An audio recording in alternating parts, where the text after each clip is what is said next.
Hello, everyone, and welcome to another episode of Conversation of Power. In today's episode, we are going to discuss about the implications of artificial intelligence, which is, I think, affect all parts of the human being life, from the education to policy to political level to military to agriculture. Deeply, change our entire life. I think uh, this is a huge transformation. I think when we look back to the thousands years of the mankind history, of course, the knowledge, educations in terms of the sustainability, they faced many disruptions. But this one is, it must be totally different. This look like a genuine shift, not like before. When we bring the text to memory to the text, and like we are when if you go to the industrial revolutions, there is of course some things, the discovering of the peppers, of the maybe pens, but nowadays we are facing totally different. Just everything is rely on the prompts. When you give the prompts, it can make everything ready for you: paper, PhD thesis, policy papers, and I think it's totally entirely different things that we are facing today. It's no longer a feature concept.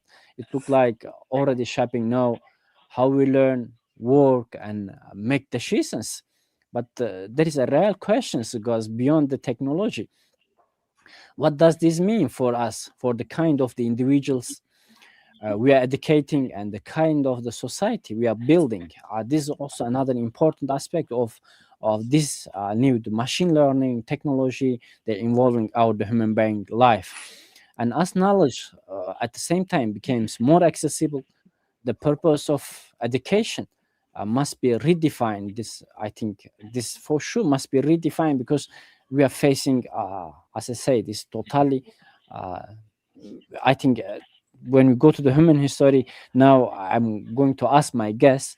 I don't think that maybe we have faced similar things in the history of the mankind, and the purpose of the education from it. I think uh, we are, at the traditional educations, we try to build, the critical thinkers with a sense of responsibility.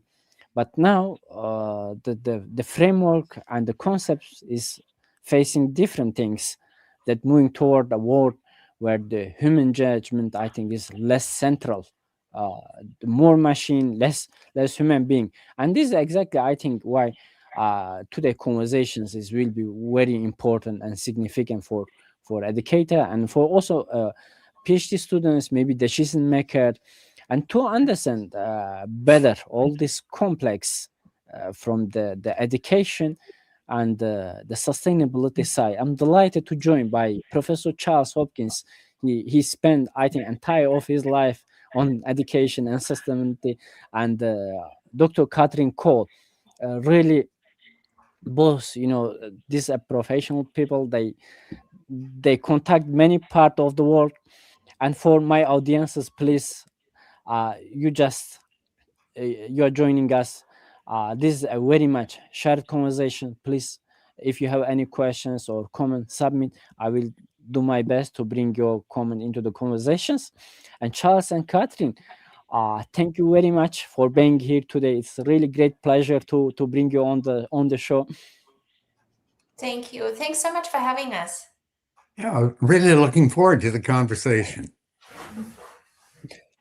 Charles, let me start with you. You have spent decades of working at intersections of the education and sustainability, not in local, at the global level, and also you have spent decades of shaping United Nations sustainability declarations.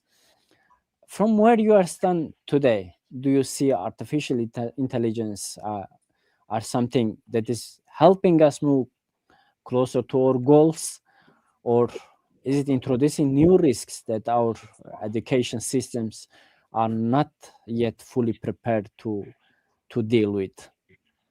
Yeah. Oh, that's it's. I would think that it's both. The we're trying to move forward, but it is sweeping. Can we stop and start over again? I'm sorry, Lokman. I was We're thinking live. of. Pardon? We're live. Are you okay? Great. Sorry. I don't think that education systems are prepared for what they really need to be doing. If you think of the students in school right now, the world they'll be facing is 10, 12 years out. And what I've been looking into is that the World Education, the World Economic Forum, it looks into the future. What are the real risks? What are the kinds of things that we need to be aware of? And they're now 10 years out, they're looking at the three top risks. One is climate change. The second is biodiversity loss. The third is critical changes to the Earth systems. But number four is misinformation and disinformation and what it's doing to societies. The fifth one is adverse outcomes of AI technologies and so on. The eighth one is cybersecurity. And yet our school systems are not really prepared to take that on, So when we think about the future, really what we're doing is focusing on job readiness and that sort of thing. So I would say that most education systems have a long way to go, and trying to do it without additional resources in the way of funding and other support systems. I'll leave it at that one.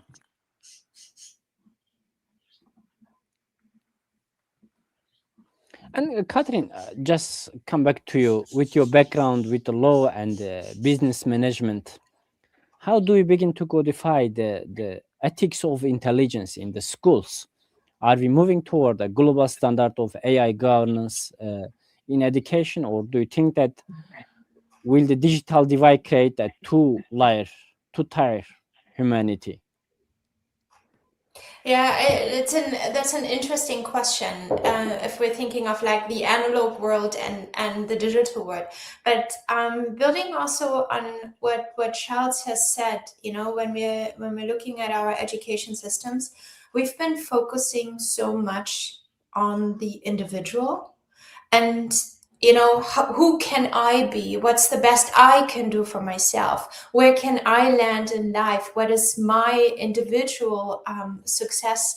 With AI now elevating productivity and product and focus on the result of things. I think what we really need to come back to, and that will be the same in the analog and digital work, if we want to keep that, if I'm keeping that division, what is really important are the elements of trust and responsibility. Because that's something that AI has really disturbed among humans. We don't talk about that much, but it has changed the trust between us. Because now when we are going into a school, a teacher isn't quite sure anymore whether a student has really produced something. A student isn't quite sure whether the facts that the teacher is presenting are AI generated. Are they still true?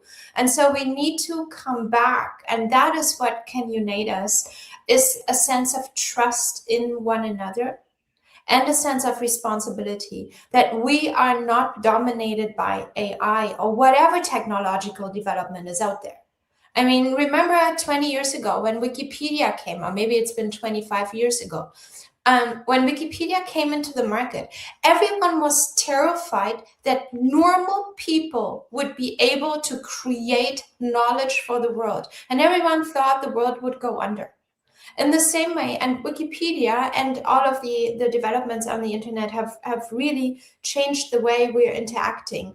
But the what can keep us together, and that is, I feel, the ethical standards that we need to keep, us building the trust building the relationships among each other, and also taking responsibilities for action, which I think if AI produces something, the consideration that I'm still responsible for the result, even though the process has been eased on me, is something that we need to consider when we're looking into the governance and into the integration of AI into schools and universities and into learning overall.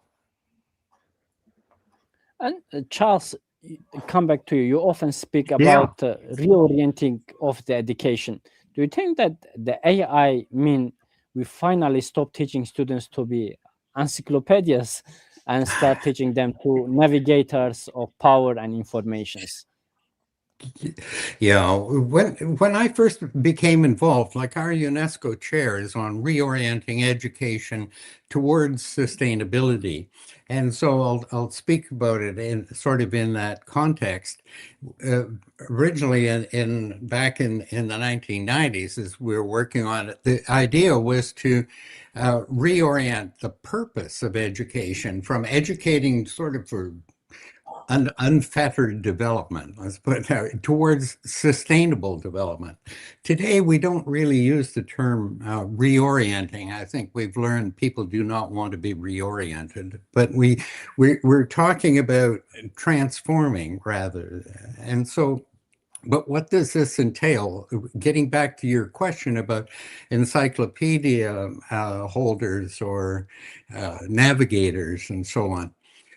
The big change that we're looking at is now moving away from that encyclopedic keepers of knowledge and so on towards students acquiring competencies such as information management, where they can find the data, where they can find knowledge and so on. Critical thinking is another competency, as well as being able to see the big picture, like through systems thinking and so on. So the reorienting or transforming seems to be a shift away from that knowledge receivers, to knowledge seekers and hopefully knowledge generators. And so in that new light, there is definitely a role for AI, but it's how do we become drivers of the thing rather than passengers on the bus? How can we get our hands on the steering wheel and where are we going? I'll leave By it the way, at that. I belong to the generation of encyclopedias. So do I. I can remember the set my parents bought for me. Yes, I have. Of course, I think you are deeply belong to the maybe even you are a writer of some encyclopedias, Charles. I could probably find them somewhere, completely covered in dust. Yeah. Although we just recently contributed to one. I guess they know now. Just move online. That's true. Yeah. So the idea of it is still a good one. But I just want to point out, as we keep talking about AI, what we can't forget if we're having a global conversation is the amount of people that don't even have access to the internet. And here we are in the luxury, one must say, in the luxury of being able to even think about AI. I think let me look at some of the numbers that I pulled out. I think we have like 60% of primary or elementary schools don't even have internet access, let alone kids at home. So we need to take that into account as we're moving into AI, integrating it into school system, that we're still having a considerable amount of countries integrating the internet into their school systems. And this is kind of a parallel conversation where we will have, like we had a few years ago, where entire continents just skipped the landline and hardwired internet and telephone landscape and jumped right into digital. We will have the same kind of leapfrogging again for those countries that are now about to integrate internet wireless connections and infused by AI at the same time. So it's really important to me to point out how very few people can have this conversation that we're having today, and even thinking about how AI is influencing and already influencing the school systems. And Catherine, as you know, you already mentioned the focal point of the sustainable development and quality educations. So how can this artificial intelligence be to support the regions, as you mentioned, like, you know, some people there even don't access to the internet, like maybe some part of the Asia Pacific region and Africa or MENA. So without those regions becoming merely data colonies for big tech, how we can make balance? Yeah, I think the truth in that is, and it's very hard for people in the West to realize. I can say that I'm a German Canadian, and it's very hard for us to realize that the future and the young countries, that's not us. The young countries, the young population, those who will be changing the world in 10, 15 years, those are the people of the Asia Pacific, those are the people in Africa. A third of the world's young population in 2030 will be in Africa. And for the sheer situation of AI having, in many cases, not being able to be just a common good or a public good, but being a simple business. The markets of the future are in these regions. So it will become more and more important to also serve these regions. And maybe today, I feel we do see that dominance of Western thought. We see a dominance of English. We see those dominating factors in AI today. In order to simply cater the markets of the future, there will have to be a lot of change. What we can't forget is AI is nothing else but a reflection of who we are, with the same bias, with the same problems. And it is up to us to train in the same way as we're educating the next generation to think differently than we do. We need to educate AI to be different than we are nowadays. And it will be not only an option, it will be the only way of survival, and to move forward in the world as population trends are shifting, as societies are shifting. So I hope that we will recognize that and will be able to value that. And I need to add one little quick one. I think it is Jonathan Haidt, the person that advised also the Australian government in doing their social media ban. And what they found was that the IQ in Western, like the intelligence measures of young people in the West, were for the first time ever declining. So there may be quite an advantage in analog societies nowadays growing up, because they are still on the increase of the IQ. So that's an interesting factor to look at, that artificial intelligence does not only contribute to smarten up and to make societies better, but it has an extreme impact as well on the negative side. So there may be many advantages of those who don't quite have the access yet, but will be in the future. Thanks. Charles, you are as the co-director of the Asia Pacific Institute in Beijing. You see the firsthand how the East and West are approaching to this important critical topic. So do you think that fundamental differences in how this power blocks, I mean, on one hand, the United States maybe lead the Western and China lead the East, or if the term is correct, how these power blocks view the survival of the societal structures in the face of this the machine and automation? Yeah. Well, Of course, automation is just one of the bigger issues that is facing aging societies and so on. So let me wrap it in a term of concern for the bigger picture of society. We could say survival in terms of sustainability of culture and society and so on. But neither the East nor the West are solid, cultural or political monoliths. So I'm glad you mentioned Canada and China. In China, they are looking at the long-term bigger picture. And what they're trying to do is create an ecological civilization.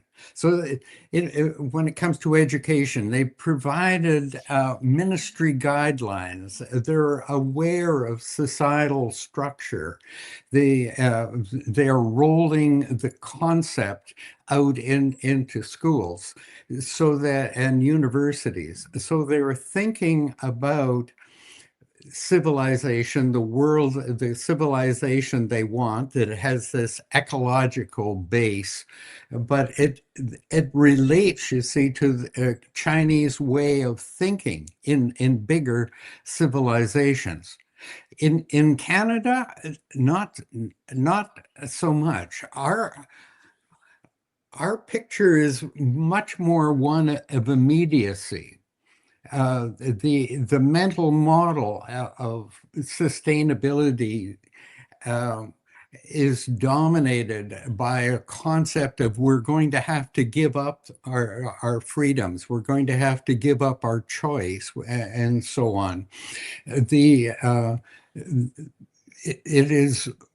AI is not integrated into the bigger picture. It is concerned much more with unemployment or impact on GDP.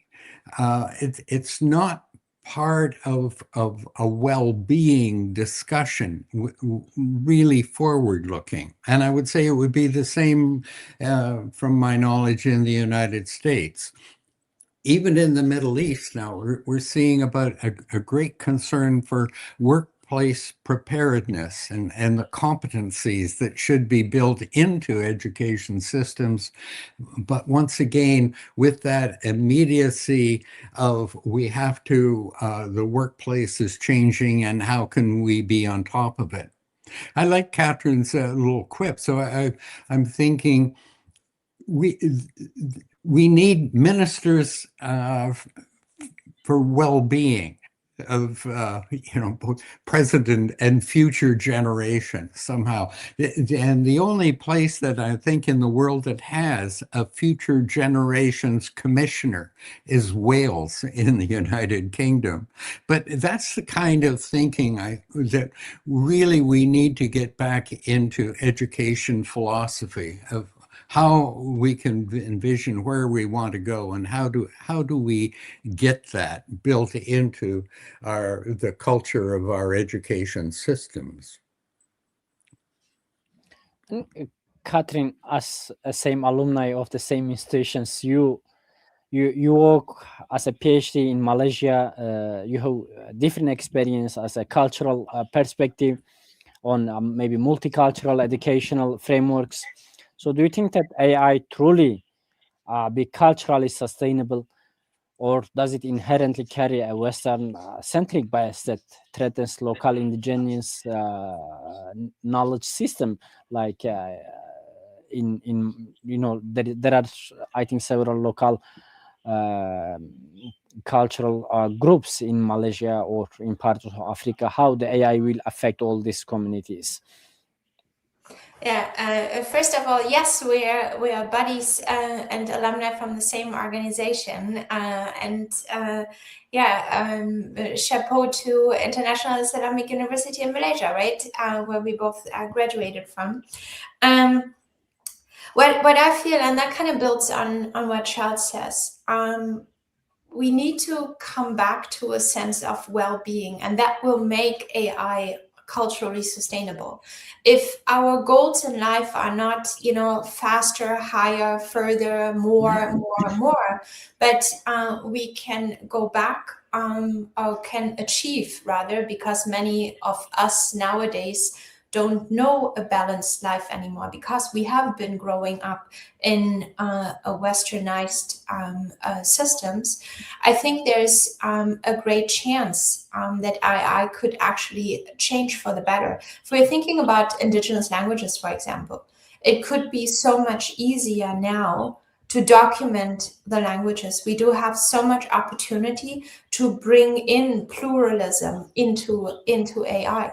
It is a question that comes back to my original sense of trust, responsibility, and I'm adding values. If it is just considered important enough.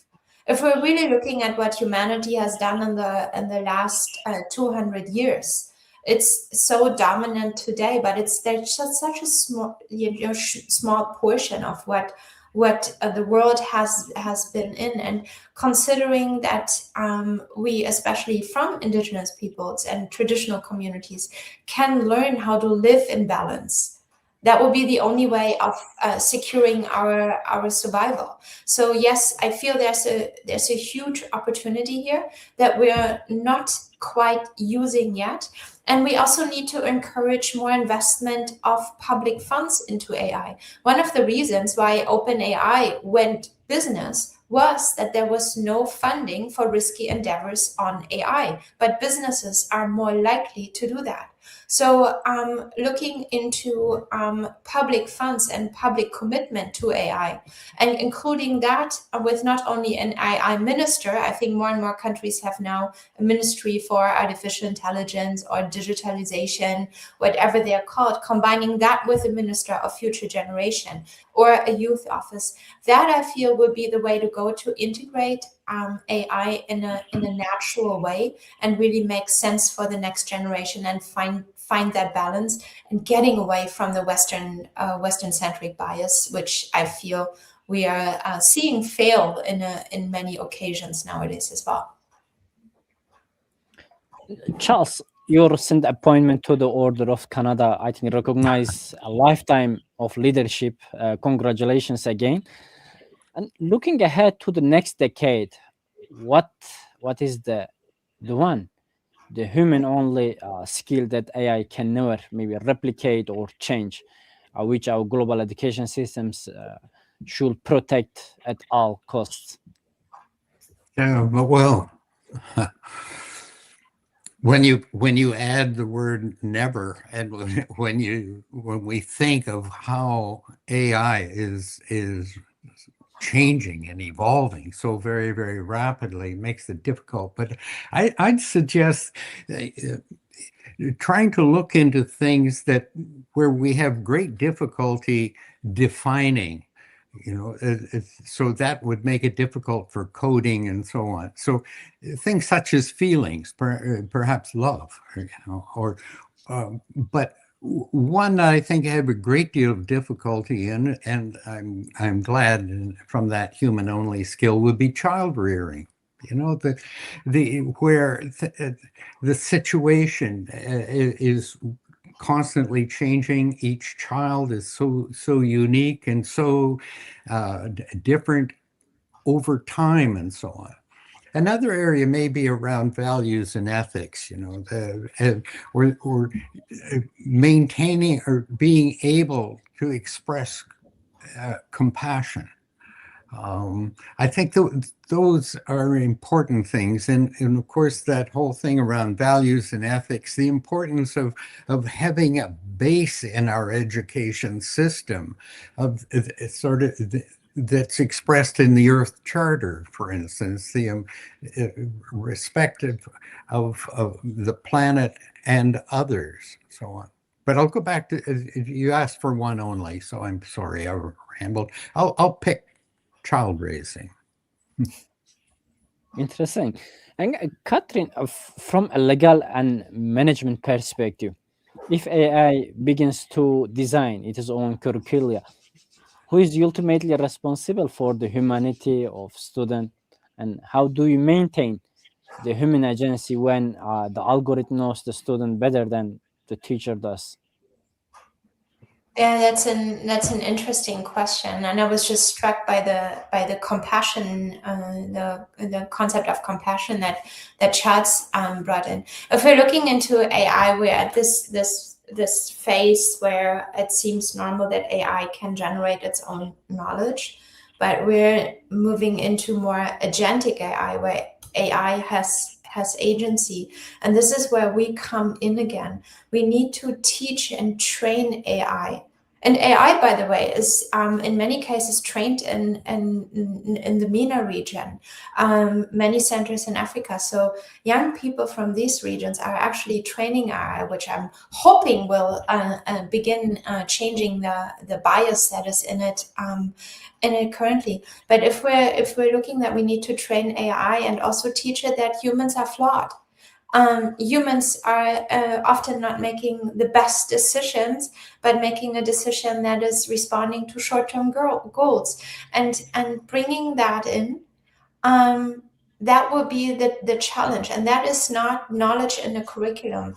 That is exactly what we talk about when we talk about responsibility, values, ethics, and also a sense of compassion. How do you teach compassion in the curriculum? How do you bring that sense in that it matters what you do, but you also have to take into account that your action might influence someone in the future, or someone at the same time in a completely different part of the world, in a place that you may never see, a person that you may not know, but this matters. That we have to get beyond, and I think Jeffrey Sachs at some point said, we can really care about 50 people. Like our tribal thinking makes us care for 50 people and care a little bit for another 200. So how do we create a sense of compassion for the 8 billion people out there, plus all other life of animals, plants, everything that is around us? How can we advance the compassion for that it matters to us? And I think this is something that AI cannot yet do, but where AI can help us creating emphasis on in curricula and creating that socio and emotional learning within. So I think that is the real learning experience. Most people don't remember what they had in school on Tuesday at 8, but they remember their friends, they remember their relationship, they remember the feelings that they have. And I think this is what we need to start carving out in the curricula and focus on the curricula, so it becomes a more holistic experience. And Charles, just link it to the Catherine's questions. We often discussing the global bridge. So how can your UNESCO network of 75 countries ensure that AI leads to a technological utopia rather than a collapse of the social cohesion?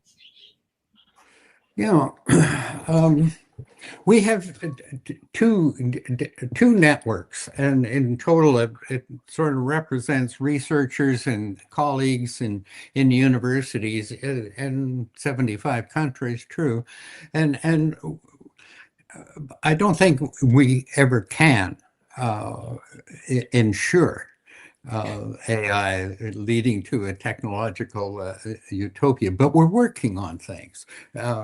We do share information. We share information about UNESCO is really at the cutting edge of developing guidelines around AI and so on, as well as exploring the philosophical basis of it. And we try to promote important discussions and so on that are going on around the world in our newsletter. But more concretely, we're now launching research into individual teachers as leaders and the leadership of the individual. We learned from COVID that like there are two two different basic kinds of transformation to education. Those that are planned and ongoing, such as cyclical reviews of how we teach mathematics or that sort of thing. But the other is transformation that is suddenly imposed upon education systems, such as COVID, and how people scrambled. And what we learned from COVID is that we must work both individual innovation at the classroom level and the picking up of new skills as we went on to delivering education remotely, but also from the top down, how to provide the technology, provide sort of rough guidelines that really further and enhance that spontaneous leadership within the almost micro governance in the level of the teacher. And we need to learn much more about that because it parallels in a way the AI and other systems that are going to be coming in the future. How do our education systems react to this? So that kind of research in our network, I think, will be extremely important in building that kind of bridge. And Catherine, when we're talking about sustainability, it means that we are talking about the long game. Mm-hmm. So in a world of instant AI answers just with a matter of a few prompts, how do we teach the next generation the patience and systemic thinking required to solve the climate crisis, which is, I think, many part of the world seriously facing? Yeah. Yeah, that's an interesting question, and like working with Charles, who's done it for quite a while. Even seeing the long game backwards and forward is one of the challenges. But I feel, first of all, we have to admit that a lot of people are busy getting through their day. A lot of people are challenged if we're looking at a regular family getting through their day every day. There's very little time to think of a future ahead, let alone like a long-term future. And we need to acknowledge that the challenges that everyone's facing and that are also having an impact on the way education is being delivered, as there are many requirements around us. And also education systems have been quite complicated places where very few teachers are actually prepared for. From a study in Norway, we know that most young teachers that are leaving the profession, I think, I'm not sure whether it was 3 or 5 years, they're leaving because of parent conversations, because they were never prepared for that part of their job. So looking at those long-term consequences of our doing today, and at the same time realizing AI answers are just more knowledge, and knowledge is not changing it. If we're looking at climate change, we have known our human impact for quite a while. We know this isn't good. We have all the knowledge that it takes, but we're not changing behaviors. And this is where the reorienting, the transformation comes in again, because all of our knowledge, all of our skills, that's not what makes us change. But it is, as Charles mentioned earlier, the sense of compassion, the sense of empathy that will make us consider things differently. And this is where the school system comes in, and where AI cannot provide what humans can provide. And that is the socio-emotional basis, the connections, the relational learning, the also looking beyond the disciplines and seeing how different voices in a community, in a school, beyond a school, in a village, in a city, are working with one another to cope with what is there today as challenges and could cope in the future. And this is where I feel that I'm hearing myself. This is where the human connection is irreplaceable, and where the guidance of humans is irreplaceable. And no AI can do that, because our flawedness, our mistakes, our sometimes unforeseeable behaviors, this is what makes us humans. But at the same time, that's our recipe for survival. And that's what makes us unique. And that's what makes us memorable. And this is something that AI will never be able, based on patterns and repetition, will never be able to come forward in the same way. And Charles, if we fail to integrate AI into educations sustainably, what does the worst scenario do you think that will look like for stability of the global political structures for 2050 and ahead? Hmm. Hmm. Oh dear. Well, I guess there would be many answers to that if we look at some of the films that we're seeing these days. But I mean, think the AI is pursued, I think, not only to make life better at all, but at the base of it all is wealth generation, I think. Through its power of either saving or eliminating labor, that sort of thing, or knowledge generation would kind of be hopefully a positive one, where on the negative side you have societal manipulation. Now it all depends on what direction we're trying to manipulate and that sort of thing. But the outcome of that the wealth and economic growth we see will not be shared equally, right? In fact, as in these last 10, 12 years, the wealth generation has been accumulating in smaller and smaller percentages. Right? So that'll lead to both between countries and within countries. It'll grow into a breakdown of social cohesion.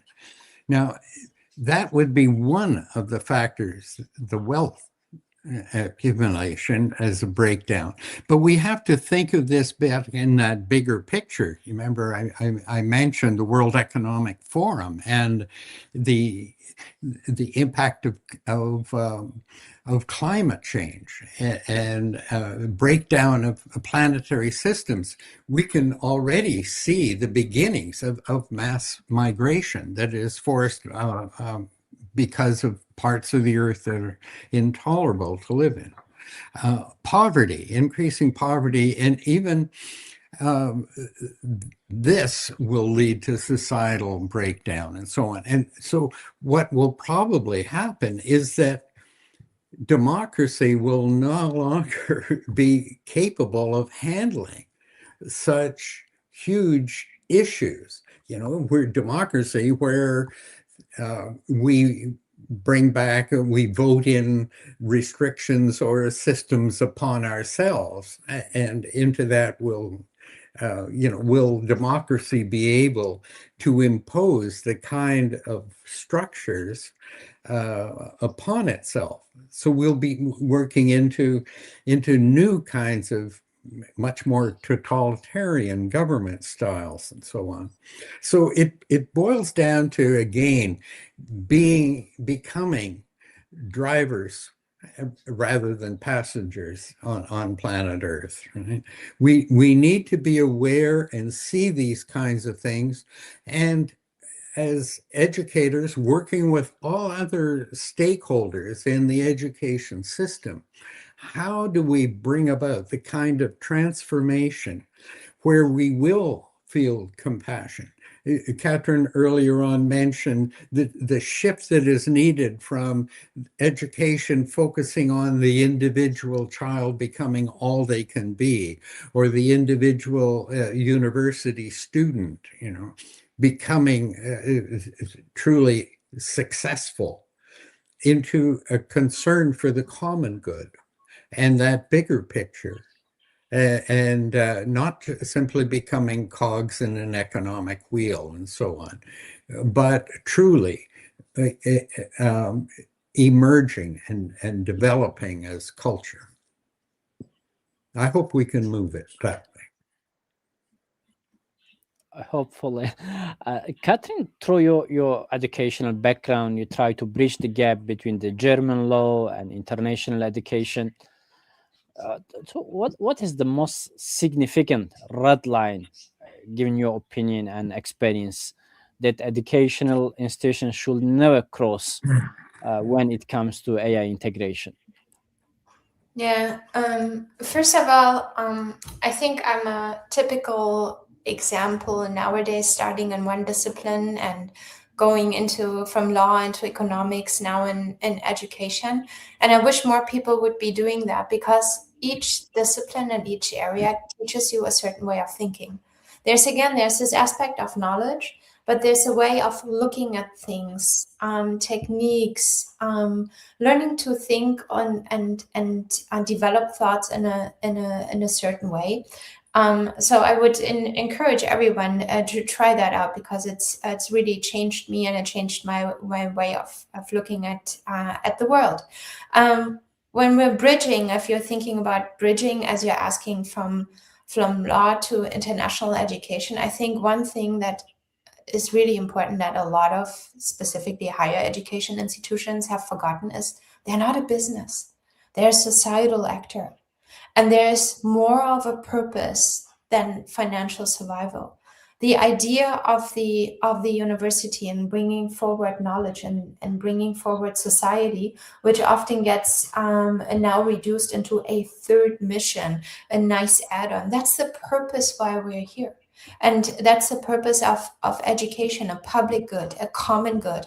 And that's why I feel, and I really hope that the conversation will change, is when the red tape is when education has forgotten that purpose, that role for society. While we're still, we're at some point, or to some extent, it's a little, it's a hope that there is, that if we're offering education, that people somehow become better. A lot of recent events show that very educated people do very bad things. But we need to create that connection and create, and again, I can't say it often enough, learning about compassion, learning about empathy, and connecting the world to one another. Those will be the important things. We live in such a globalized world, but we have become much more divided because we're not learning about the other. And this is where education needs to focus on, and they need to get away from the sense of survival. And here's the call to our governments. You need to finance education. It's such a small part of the overall government budgets in most countries. And we need to put the money into that so education can actually do what they're supposed to do, and bring people into new ways of thinking, and creating new knowledge, and get away from that business approach to really find our purpose again. And that purpose includes, as Charles said at the very beginning, that includes sustainability. And Charles, for the educators and maybe decision makers, policy makers who are watching us around the world, and maybe some due to the time zone, someone maybe they are watching our shows later, what is the first step they should take tomorrow to ensure AI serves mankind rather than replaces its purpose, given your entire experience on education and sustainability? Yeah. Well, I would say they've already sort of taken the first step. And I think most educators acknowledge that AI exists and that it is important. But the next step that we really have to work on is to build a rationale to inform all the stakeholders in education of why and how schools are trying to engage. Okay? Because parents have a mental model of what schooling is. The employers have a mental model of what school is. Ministries of education have a mental model of what a school should be like. Okay, so we have all of these sort of conflicting models of what schools should be like. And we have tradition underneath it, the number of hours of instruction, where the instruction takes place, and so on. AI opens up all kinds of responsibilities.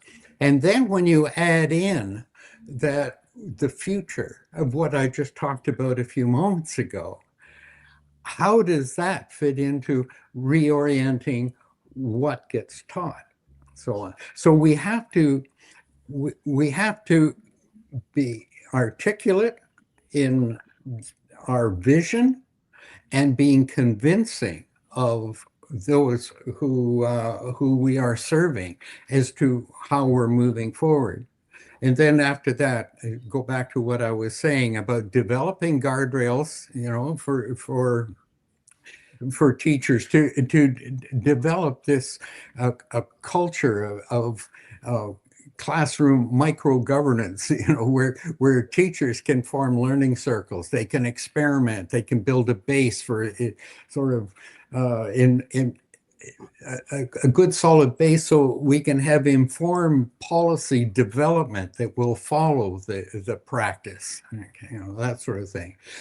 And the importance, again, of it takes about 10 years for education systems to actually transform from the various steps of, do we need to do it? Why are we doing it? What is it going to be like? The training, the bringing in of equipment, all that sort of thing. And if we see the World Economic Forecast of 10 years out, that's just one aspect from sustainability perspective. How can we get started as soon as possible? And Catherine, looking at the multidisciplinary nature of your career through your master's and PhD degrees, do you believe that the future of education is still degrees and the diplomas, or is AI facing us into a world of continuous and fluid micro-learning? One PhD degree, and I will not do it again. Me too. It was a journey, as you know. I do think if the idea of degrees as something that distinguishes us from others, it's such a simplistic way of thinking about competencies. It is easy to distinguish people who has a master's, who has a PhD, who has a bachelor's, who has something else. It's just an easy way of creating selection processes. But I think what we need to return to is not the result. And that counts for AI, that counts for education, that counts for degrees. We need to come back to the process and what the competencies that we are developing in between. Technically, the people that have studied the humanities are the most likely to survive and do well, because they have the flexibility, the adaptation skills, etc. So I do believe that degrees will always serve to some extent as a formal selection pattern, and we will possibly not get away from that. But as more people will get access to education and to good quality education, less and less a simple degree will serve as that selection pattern. And we will find, and with AI, it's much easier to analyze, we will find better ways of distinguishing who is a fit for what role in society. And I'm thinking beyond employment, but I'm thinking about like understanding your own potential, understanding your own strength and your own profile, and finding your path in society to create that meaningful life and that role for yourself that you wish to see. So yes, degrees will always be there, but with the right to education and with hopefully a future right for all to go to higher education, not just for a small portion of people, or nowadays it's around like 40% of people having access, whereas much more in the West than in other parts of the world. But if everyone has the same opportunity, it will count much more what we learned in between rather than having the certificate at the end. And I really hope we will be able to return to enjoying learning, Because only if we enjoy that and don't just look at the credits at the end of the semester or the degree at the end of the studies, only if we enjoy, we will be able to integrate that as a cultural aspect of who we are. And I really hope that will happen one day. I have some questions from my audience. Just let me please bring on the screen. And this is from Sophia. Do we still need classrooms, teachers, and textbooks? Yeah, this is the concept of everyone, I think. When AI can produce a PhD level thesis in minutes and solve international math competitions, what does it mean to be a student today? You want to go ahead, Charles? Yeah, that's a very thoughtful question, because at the moment, yeah, we do need classrooms, we do need textbooks and so on, but will we really need them in the future if we shift to that concept of competencies? What is it that we need students to be able to know, do, and value enough to act upon in the future, right? So we need some outcomes. We need people to enjoy learning throughout life. Okay? We need them to be able to find information and how to do things. They have to know what is out there and how to retrieve it.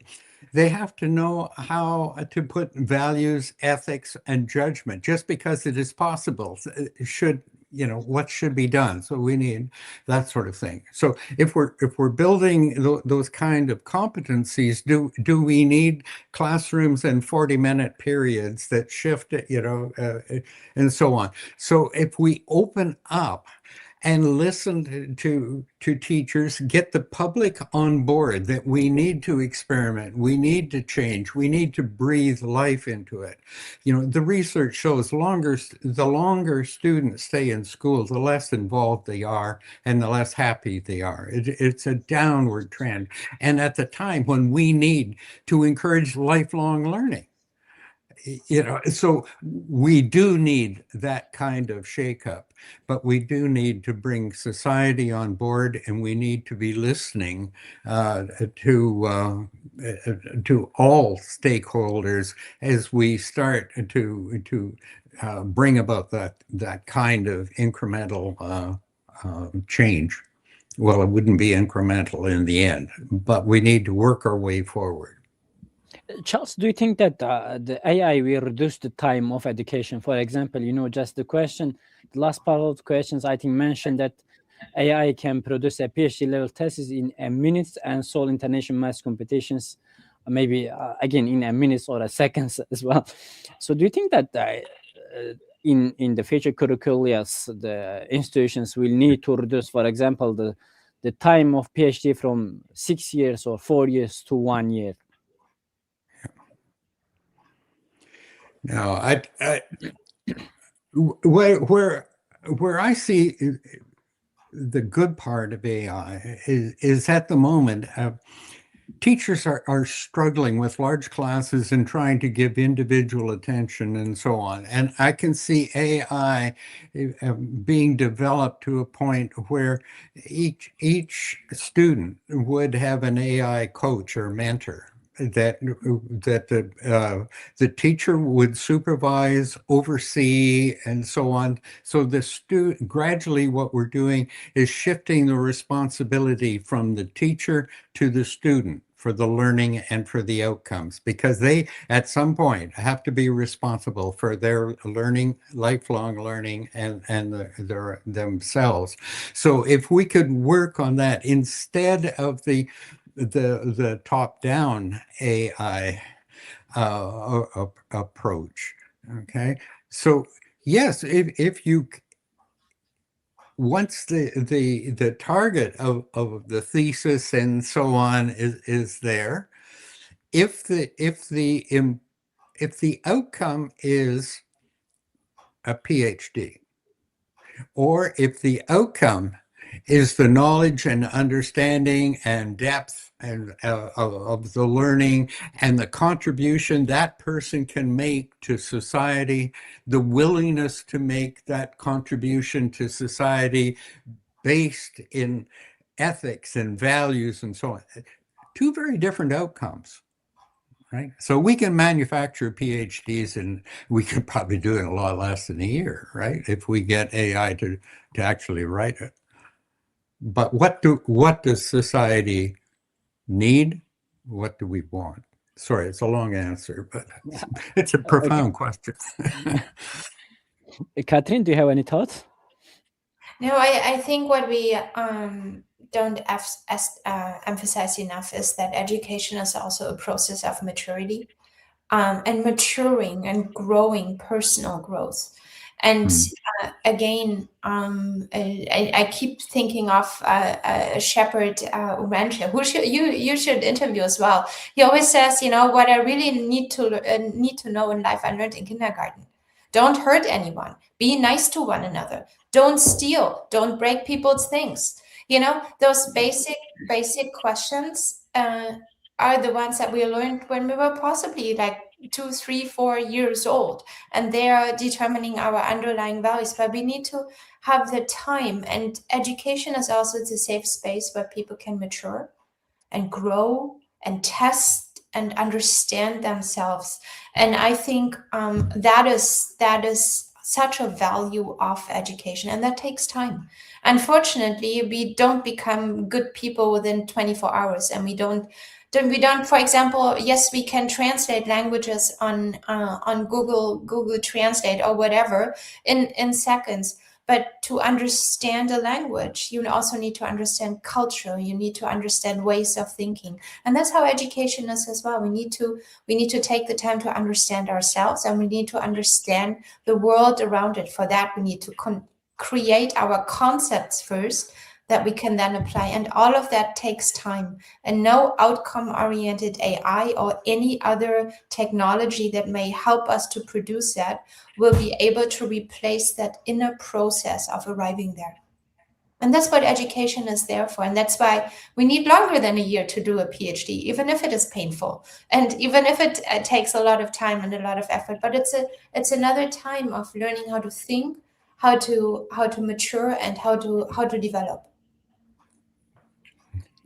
Okay, there is another follow Loa. Yeah. Finland.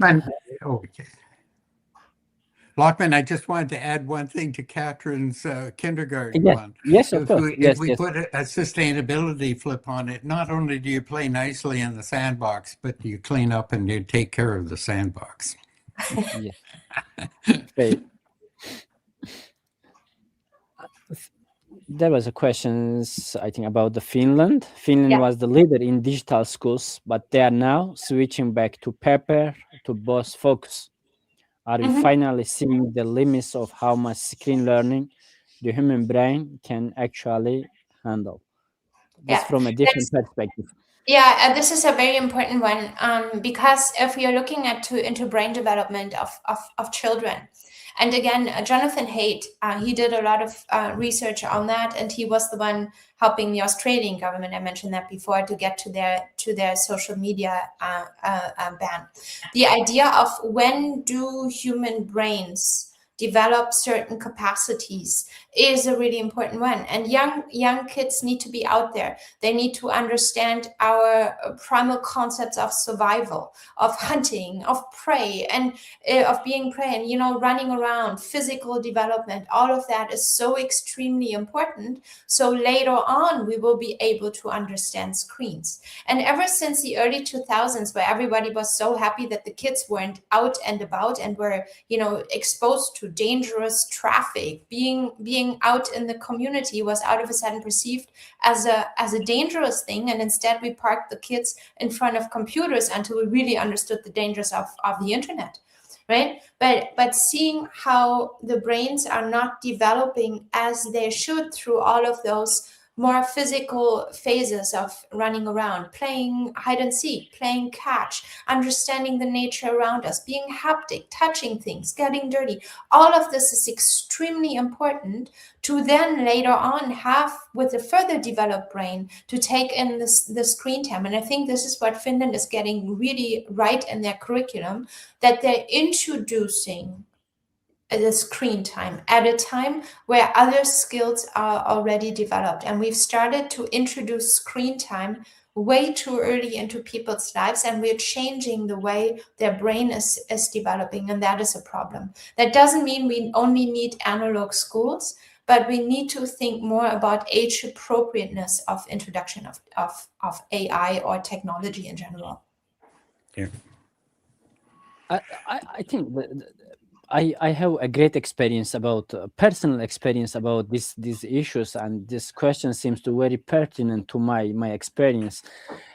When you go to overseas and you try to study in another country, it is always difficult to build your own library with the physical books, and that's why the only solutions became the PDF and the Kindle or digital reading. Later, I remembered that I recognize and understand that when I read from the same book or the same article from the PDF version, maybe I can remember after a few months, I can remember 10% of these things. But when I read the same books from the hard books, believe me, maybe the 80% come to my mind even after a few years. Yes, Yeah. this is very interesting, and now I can understand why Finland switched from more digital to maybe to more physical textbooks. This is very interesting. Yeah, we learn better the more senses are involved, the better the experience. Also, sitting in a place with other people, learning together, having those moments to reconnect to other people and having that shared experience. This is really, really important, and we cannot recreate that in a world where we're just staring at a screen. It just doesn't create the same memorable moments. Yeah. Yeah, We are social animals. Yeah. And Luis, Charles, this question's for you. How do you stop teaching kids to just get the work done and start teaching them how to actually think in a world full of AI answers? Yeah, I could make a lot of money, I think, if I had a really good answer to this one. I think even a lot of kids, even if they don't like it, they would be motivated by an assessment. If assessment was different and the process was actually assessed rather than the result, kids, even those who don't enjoy learning, would start thinking differently. Yeah. I think just few days. Yes, please, Chas. Just a few days ago, I saw a 4-year-old kids. I look at her. She has a hand phone on her hand, and she tried to prompt the ChatGPT to create a picture of something. The cartoons. Yeah, well, you've put your finger on it, Lokman. We have to go back and think and rethink the relevance and when we're presenting things. Okay, because often what is perceived in the classroom is, okay, we have to cover the textbook and we have to move right along. Okay, so that's that one, as you mentioned in your question, how do you phrase encyclopedia or something, to shifting to the competencies and acquiring that same knowledge or skill, but in a concept of relevance. I'm building my own capabilities and so on, and seeing why they're covering it, not just because it's going to be on the test, right? Mm-hmm. Just I have 3 last questions. Then let me shortly reading them. Thank you for this great. My question is: should our education system prioritize investing in AI platforms or in hiring millions of new teachers, especially in developing regions? Yeah, I was faced with that question 20 years ago at a time in Vietnam where one computer was the same price as 2 teachers for a year. And that was, and then it's not just the price of the hardware, it's the software, it's the training, and so on. So this is the great conundrum for developing countries. Where do we put the money? Okay, and for now, I'm thinking, what are the basic concepts that we need? And I would try, and I think if I were the Minister of Education faced with that, I would go more with putting money into upskilling the teachers, not just today's teachers, but upskilled teachers who are concerned with how do I deliver AI concepts based in values, ethics, and so on, and maybe work with use cell phones or something along that line, so they don't feel left out, but build a culture of we're leapfrogging ahead. That question is very, very profound. Yeah. Yeah, and also what we can never see education in isolation. So investing into new technology that is supposed to support education does not necessarily change society, but elevating the educational attainment in a society by educating more people that are more than just teachers. They are family members, they are friends, they're societal influencers. They are playing a much bigger role in a community, and educating those to better understand what is happening in this world, and that are able to adapt, that are flexible to see new concepts, and will be able to manage all of what has happened, what is happening in the future. If we're looking back, what has happened in the last 5 years, we were never able to imagine that, but we constantly have to adapt. And in educating, putting the emphasis on educating more people to join the teaching profession has so many side effects that need to be seen as an overall societal value. And I have 2 more questions, just shortly. As AI takes over technical tasks and content creation, slow curriculum updates struggle to keep up. So how can we shift to a flexible model that helps students grow with AI while keeping core knowledge?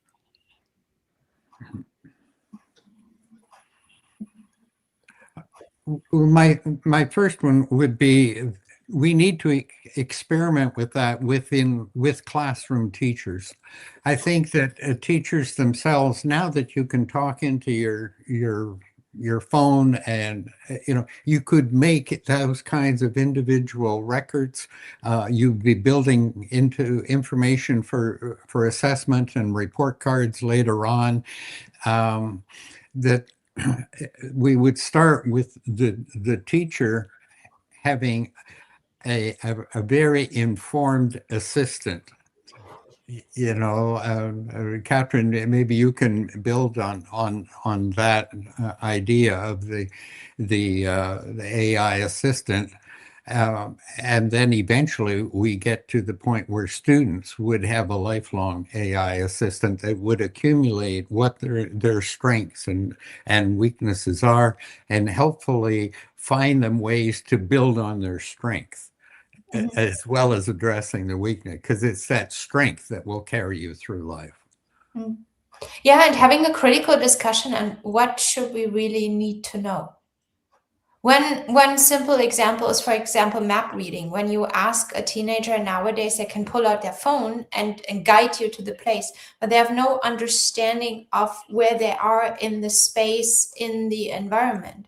So is this important or not? This is a discussion that we should be having. We really need to redecide what is important in the curriculum, what is the actual knowledge, the facts that we can still all agree upon, that we say these need to be taught in a time of post-truth, in a time of conflicting facts. and then move from there and go back to, again, what we've said, I think, several times now, is the idea of competencies. Sorry, the idea of competencies, or how should we be able to deal with things, which is the much more important value in learning. And that still is something that has to come out of us humans, that is not being replaced by AI, and for the foreseeable future at least will not be replaced by AI. Whereas, yes, knowledge, by 2029, AI will be better than us humans. So we need to evolve on all of our other skills and competencies that still make us human, and train AI accordingly to support that. Okay, Anderson, Nora, Catherine. Yes, Catherine, these also questions come to you. How do you see AI reshaping the relationship between the law and education? Should legal system adapt faster to how AI is already changing learning? Yeah. First of all, I think we need to have our legal systems to even include AI. Most legal systems may have some jurisdiction, some decisions by judges at this point, but very few have comprehensive AI rules. And I think this is something that we need to engage in for our societies. How do we want to integrate AI into society? And then learning is one part of it. And I think we need to move forward and need to have those discussions. And here, reflecting again, if we're thinking of a concept of democracy, people are only going to move as far as they understand the value of it. Right now, a lot of people are not able to fully comprehend the role of AI, that AI may play in their society in the next 5 years. And so there's this aspect of education that goes beyond formal education. People need to learn and understand what it will mean to then be able to make good decisions in their countries and in their democracies. So those two elements are entangled, but we need societal roles as well. And then we decide what of it should be taught to the next generation. This our last questions. Hello, I'm a preschool teacher here in UAE. I'm worried that AI can replace us. Nowadays, we are adopting AI because it saves time on planning, but the way I see it, it is less genuine. Yeah, and it's less memorable. I think all of us, and I'm looking at the two of you, but I think all of us remember one specific elementary school teacher or a kindergarten teacher that gave us a sense of human connection, and that we had, and friends we had special relationships with. It's, again, yes, there can be some standardized things can be replaced by AI. It gets to better results, but learning is not about results. It's the process of being in a space, of making experiences, of receiving some knowledge, but most of all, especially in young years, it's the maturing, the understanding, and the personal growth. And that role of a teacher in that space cannot be replaced by AI. Yeah, I think it's up to us to figure out how AI can really help the teacher to become more genuine. You know, if AI can help you to diagnose what is really hindering the learning, you know, sharing the problem in the evening with a circle of other teachers, you know, and saying, how do I get through on this particular thing, or how can I make them care about history? You know, those kinds of questions. And so it becomes a learning circle, but a virtual learning circle. And it could be with cultures in different parts of the world, because as we have more and more migration, we have to learn what really is valued in the family, you know, in different cultures placed, like here in Toronto. So those kinds of things, we have to seek new ways of using AI to make our relationships more genuine. and contribute to well-being, not only of the individual student, but the well-being of the community and the well-being of the planet itself. So it comes down to how can we enhance well-being on that broad scale. Yeah, and I just want to make one point. We so often use time. We're saving time. We're doing this. Time is, and our sense of time is so Western influenced because we always consider things taking time as a problem. But we got all the time in the world. We're getting older and older. We have all the spare time. We have the highest level of spare time that humanity has ever had. Time isn't the issue. So may as well take time for learning and for developing things. Charles and Catherine, I just prepared one question for you, but I forgot. There is an important statistic that come from the World Bank group. Okay. Just let me bring on the screen. This, since our topic about AI education and sustainability, I think these questions will be very pertinent. This, this the World Bank. Yes, World Bank Group, this project prediction between 2025, 2035 about regarding the youth job market prospects. I think expected job market between these timelines should be 1.2 billion, but I think that there is only 400 million jobs will be available, and the remaining 800 million youth job seekers will be jobless. Do you have any comment on this? As you know, the AI, how this I think very pertinent how AI replace, just as last questions these teachers are concerning about his jobs or her jobs. They replaced many job markets, designers, even singers. Just I came across some there is humans, just artificial, but like humans, and even they singing the song better than better than the humans. Yeah. Go ahead. You read me. I think the way in which young people are overcoming it is creating their own job.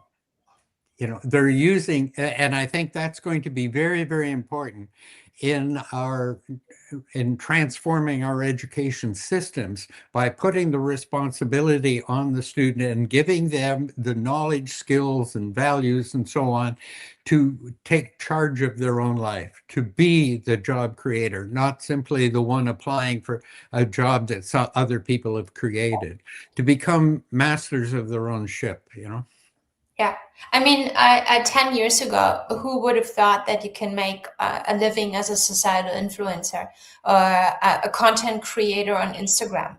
Who would have ever thought that? But young people have shifted this world. Who would have thought that you can live off having a podcast? And creating all of these new ways of how young people are able to create their livelihoods. And I'm very, very confident that there will be many new ideas out there, and that we will be creating a world as we have always have. When computers came, we thought the world would be going under. When the internet came, we thought the world would be going under. When automation in car manufacturing came, we thought the world would be going under. We have shown over and over and over again that humanity can be creative, that we can be innovative, and there will be new ways of thinking about job markets. In my country of origin, they're complaining that not enough people want to work. This is Germany, because people have found a new way of creating a work-life balance, only work four days a week, and saying, okay, I'm cutting down for my personal well-being. Here, there are a lot of jobs that now have to be distributed differently. So we can't quite foresee the world that is coming there, but I'm extremely positive that it will work out. And I'm admittedly not a big fan of those rather conservative statistics that are giving us a sense that we better hold on to the world as is or as was. Because I must say, for my part, I am super excited about the future, and I'm very, very confident that something good will come with it. Yeah, I'd like to just build on that very briefly. Getting back to sustainability, the definition that I heard that intrigues me the most is from an African indigenous elder who, and trying to think of the definition of development that meets the needs of the current generations without impinging on people. And so he summed it up as enough for all, forever. Enough for all, forever. And I think we really need to rethink about what is enough, and what, enough of what. And that's the kind of discussion you can have with people of all ages, right? And the second thing is for all. And we realize, being an indigenous elder, he wasn't talking about his tribe. He wasn't talking about Africa. He wasn't talking about humans only. He was talking about for all life, right? And forever, that intergenerational responsibility that I mentioned about the minister of future generations. So it comes down to us going back to rethinking about well-being. What is enough? What do I really need and want? And how can I attain that without trampling on others? And what is sufficiency? As how many billion do you need? So it's those basic worldviews that have been put into us, especially those of us in the West, as to what defines me, right? And looking at in the future. Those are the kinds of deeper philosophical questions that we need to make time for in our education systems. Charles and Catherine, really, I appreciate your kindness. You spare your time and joining me from different time zone among your busy schedule. I really appreciate it. No, thank you. It was lovely being in the same space, even if just virtually, and hopefully next time we can be together in person again. Yeah, it's been an honor. Thank you. You're welcome. And also thank you for my audiences who watching us, listening us until end of the show. Please don't forget to subscribe to my channel and come join our growing community. We are different than mainstream media, than televisions, than show. We try to understand the topics which is really related to our future, our present, and our education, our next generation. We try to understand all these critical developments in a deep manner, in comprehensive way. Please come and join us, share the link of this amazing conversations with your friends who are interested with education, whether who are teacher, decision maker, policy maker.